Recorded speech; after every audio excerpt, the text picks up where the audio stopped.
Wow. Trick magicians. The entire atmosphere is pulled down by gravity. Yes. If there was no gravity, that atmosphere would disperse into the vacuum of space. It's a great place to start, Mr. Sensible. If there was no gravity, then that atmosphere would absolutely disperse into the vacuum of space. As it is, gravity has its effect on each and every molecule in the atmosphere. Just like you lobbing a tennis ball in the air, it will turn around and come back down.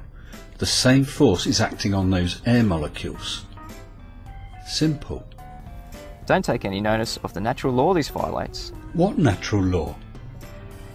Those air molecules are trying to whiz around and fly off into the vacuum of space, but there's a force holding them back.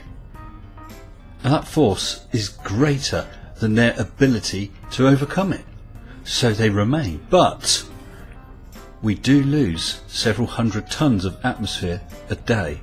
Oh really, Mr. Sensible? And what force would that be? Because gravity's not a force, mate. You better brush up on the current understanding of gravity. Here, let me help. From the University of Caltech. Einstein came up with the theory of general relativity 1915, the prototype of all modern gravitational theories. Its crucial ingredient involving a colossal intellectual jump is the concept of gravitation, not as a force, but as a manifestation of the curvature of space-time. The reason the bowling ball and the feather fall together is because they're not falling. They're standing still. There is no force acting on them at all. Brian Cox, there is no force acting on them at all. Gravity is not a force, but you can think of it as a force. Maybe that's the... Now, literally, it's not a force. George Musa, 2019. It is literally not a force. From Wikipedia, gravity is most accurately described by general theory of relativity, which describes gravity not as a force. From Universe Today, in general relativity, gravity is not a force. From physics.org, according to this theory, gravity is not a force. From Physics Info, from the Physics Hypertextbook, gravity isn't a force. So, Mr. Sensible, now that we know there is no force of gravity to hold down those air molecules, how is it that gas pressure, those air molecules, do not disperse randomly in all directions into the vacuum of space? You ask, which natural laws does this violate? As described by NASA, the entropy of gas, or the second law of thermodynamics, is being violated here.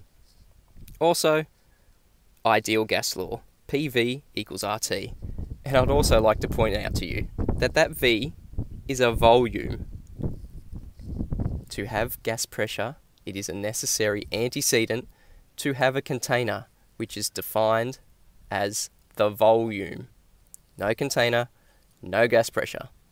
That would also violate that natural law. And the globe literally being the only example of this violation and can't be demonstrated. Well, what about Venus then? That's got an atmosphere. And Mars, that's got an atmosphere, although very thin.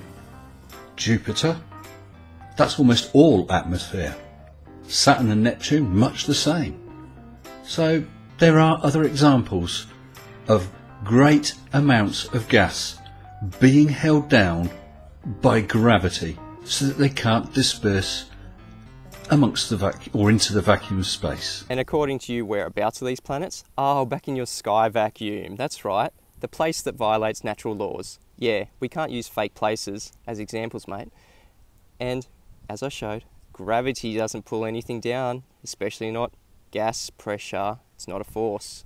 How about you show us gas pressure without a container, or gas pressure next to a vacuum with gravity stopping it from dispersing? Nature can never allow a vacuum to exist. Can't it?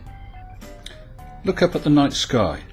99.999999999 and a lot more nines % of the universe is vacuum. Your fundamentalist religious beliefs won't be tolerated.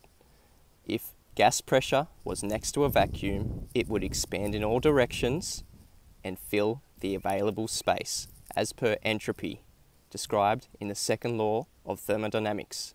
What you describe is a violation of these natural laws, something that you can never demonstrate. This is entropy. Say entropy again. Say entropy again. I dare you. I double dare you.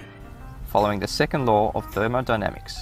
Say second law of thermodynamics one more time. Say second law of thermodynamics one more time. I dare you. I double dare you, father mucker. Say second law of thermodynamics one more goddamn time. Triggered much, mate? I know, it's painful seeing your religion getting absolutely demolished. Let's just repeat that one last time. If gas were next to a vacuum, entropy, that trigger word, it would take effect, and as per second law of thermodynamics, it would expand into the given volume. Yeah, sit down before you hurt yourself. Sorry, that was a bit Tarantino. Look, Mitchell, you don't know what gravity is. You don't know what entropy is. You don't know what the second law of thermodynamics is. You don't know what a vacuum is. Hell, you don't even know what surface tension is. You don't know much, really. Don't project your own lack of understanding onto me, mate. Oh, you don't understand. Yeah, classic borderline when their religion has been so demolished that they've got no arguments left. Understand this, Mr. Sensible. Gravity is not a force. And by your own admission, if there were no gravity, the entire atmosphere would absolutely disperse into the vacuum of space. Next time you attempt to hit piece more on my videos, don't mess it up, mate. Here you go. Try this one on for size. I double dog dare you. Father mucker. Wow.